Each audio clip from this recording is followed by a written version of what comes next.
हे students, तो अब तक हम हमारी कॉम्यूटेटिव प्रॉपर्टी को हमारे first two types of numbers जो कि होते हैं नेचुरल नंबर्स और होल नंबर्स, इन दोनों ही केस में ये चेक कर चुके हैं कि हमारी ऐसी कौन सी बेसिक मैथमेटिकल ऑपरेशंस हैं जो कि कॉम्यूटेटिव प्रॉपर्टी को फॉलो करते हैं और कौन से ऐसे हैं जो कि इसे फॉलो नहीं कर पाते। तो चलिए अब बढ़ते हैं हमारे थर्ड टाइप ऑफ नंबर्स की तरफ जो कि है इंटीजर्स, और शुरुआत करते हैं हमारे सबसे पहले बेसिक मैथमेटिकल ऑपरेशन के साथ जो कि है एडिशन का basic mathematical operation.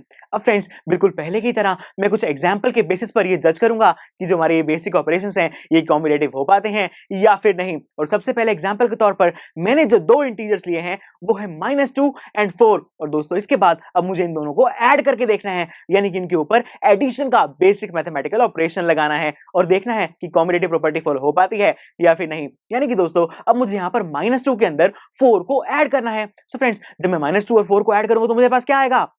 Right, it will give me +2। और दोस्तों चलिए अब हम इनकी पोजीशन को, यानी कि -2 और 4 की पोजीशन को एक्सचेंज करके देखते हैं और फिर से सॉल्व करते हैं और ये चेक करते हैं कि हमारा आंसर सेम आता है या फिर कोई और ही आंसर आ जाता है। सो फ्रेंड्स, अब मुझे क्या करना है? मुझे 4 के अंदर -2 को ऐड करना है। सो फ्रेंड्स, मैं यहां देख पा रहा हूं कि जो मेरा 2 है उसके आगे 2 साइंस लगे हुए हैं जो कि है प्लस और माइनस, दोनों के ही साइन लगे हुए हैं। तो दोस्तों हम ये बहुत अच्छे से जानते हैं कि जब भी किसी नंबर के आगे दो साइन एक साथ लगे होते हैं तो हम उन्हें पहले सॉल्व करते हैं, उन्हें कंबाइन करके एक सिंगल साइन बनाते हैं। और फ्रेंड्स, प्लस और माइनस के साइन को जब मिलाया जाता है तो plus minus will give me minus, यानी कि मुझे 4 में से 2 को माइनस करना होगा। और फ्रेंड्स, 4 - 2 विल गिव मी +2, यानी कि दोस्तों मैं देख पा रहा हूं कि जब मैंने -2 के अंदर 4 को ऐड किया तो भी मेरे पास +2 आया, और जब मैंने 4 के अंदर -2 को ऐड किया तो भी मेरे पास +2 ही आ रहा है। यानी कि दोनों ही केसेस में जो मेरा आंसर है वो बिल्कुल सही है। यानी कि अभी तक तो जो मेरे एडिशन का बेसिक मैथमेटिकल ऑपरेशन है वो कॉम्यूटेटिव आ रहा है in the case of integers. तो चलिए फिर भी friends,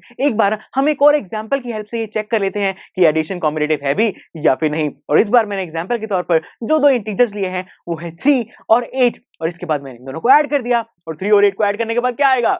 right, it will give me 11। तो आइए अब इन दोनों की पोजीशन को एक्सचेंज करके देखते हैं और चेक करते हैं हमारा आंसर सेम आता है या फिर नहीं। और दोस्तों इस बार मुझे 8 के अंदर 3 को ऐड करना है, और 8 और 3 को ऐड करने के बाद फिर से मेरे पास 11 ही तो आएगा ना फ्रेंड्स। यानी कि मैं कह सकता हूं कि जब मैंने 3 और 8 को ऐड किया तो भी मेरे पास 11 आया, और जब मैंने 8 के अंदर 3 को ऐड किया तो भी मेरे पास 11 ही आ रहा है। यानी कि दोनों केसेस में जो मेरा आंसर है वो बिल्कुल ठीक आ रहा है। इसका मतलब मैं कह सकता हूं कि जो मेरा एडिशन है वो कॉम्यूटेटिव है for the case of integers. तो चलिए बढ़ते हैं हमारे सेकंड बेसिक मैथमेटिकल ऑपरेशन की तरफ जो कि है सब्ट्रैक्शन। तो फ्रेंड्स, बिल्कुल पहले की तरह मैंने यहां पर दो इंटीजर्स ले लिए हैं जो कि है 5 और -6, और इस बार मुझे इन दोनों को सब्ट्रैक्ट करना है, यानी इनको माइनस करना है। तो दोस्तों यानी कि मुझे 5 में से -6 को माइनस करके देखना है। तो दोस्तों मैं यहां देख पा रहा हूं कि जो मेरा 6 है उसके आगे दो साइंस लगे हुए हैं और दोनों के दोनों ही माइनस के साइन हैं। और दोस्तों जब हम माइनस और माइनस को कंबाइन करते हैं तो मेरे पास आता है प्लस, यानी कि जो मेरा आंसर आ रहा है वो आ रहा है 5 + 6 विच इज इक्वल टू 11।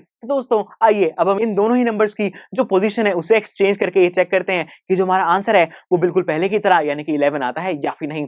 यानी कि दोस्तों अब मुझे -6 के अंदर से 5 को सब्ट्रैक्ट करना है, यानी कि जो मुझे सॉल्व करना है वो है मेरे पास -6 -5, और -6 - 5 विल गिव मी -11। लेकिन दोस्तों क्या मेरे पास पहले भी जो आंसर था वो -11 था?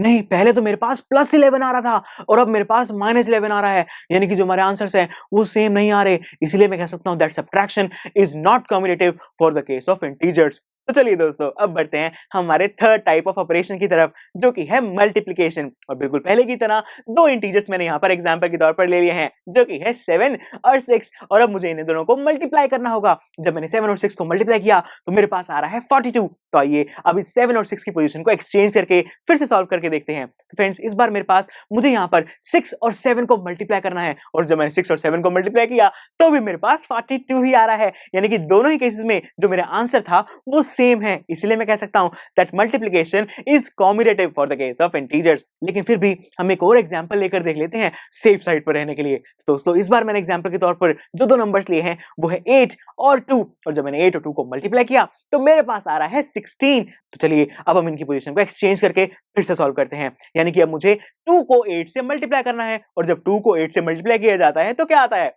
राइट, तो हमारे पास आता है 16। यानी कि दोस्तों मैं देख पा रहा हूं कि दोनों ही केसेस में जो मेरा आंसर है वो एग्जैक्टली सेम है। यानी कि मैं कह सकता हूं that multiplication is combinative for the case of integers. अब बढ़ते हैं हमारे लास्ट मैथमेटिकल ऑपरेशन की तरफ, जो कि है डिवीजन। और बिल्कुल पहले की तरह मैंने यहाँ पर दो इंटीजर्स ले लिए हैं, जो कि है 16 और 2। यानी कि अब मुझे 16 को 2 से डिवाइड करके देखना है। तो दोस्तों जब मैं 16 को 2 से डिवाइड करूंगा तो मेरे पास 8 आ जाएगा। और फ्रेंड्स अब मुझे इनकी पोजीशन को एक्सचेंज करके फिर से चेक करना होगा कि जो हमारा आंसर है वो सेम आता भी है या फिर नहीं। यानी कि अब मुझे 2 को 16 से डिवाइड करना है। फ्रेंड्स जब मैंने 2 को 16 से डिवाइड किया तो मेरे पास फ्रैक्शन आ रही है 2/16। और जब मैंने इसे सॉल्व किया तो मेरे सॉल्व करने के बाद आ रहा है 1/8। लेकिन क्या मेरे पास पहले 1/8 आया था?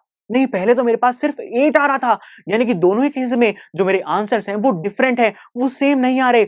यानी कि दोस्तों मैं कह सकता हूं that division is not combinative for the case of integers. तो फ्रेंड्स इसी के साथ हमने अपने चारों बेसिक मैथमेटिकल ऑपरेशंस को चेक करके देख लिया है कि जो हमारे फर्स्ट और थर्ड मैथमेटिकल ऑपरेशन है, यानी कि एडिशन और मल्टीप्लिकेशन का ऑपरेशन है, वो तो कॉम्बिनेटिव होते हैं इंटीजर्स के केस में, लेकिन जो हमारा सब्ट्रैक्शन और डिवीजन का ऑपरेशन है वो कॉम्बिनेटिव नहीं हो पाते।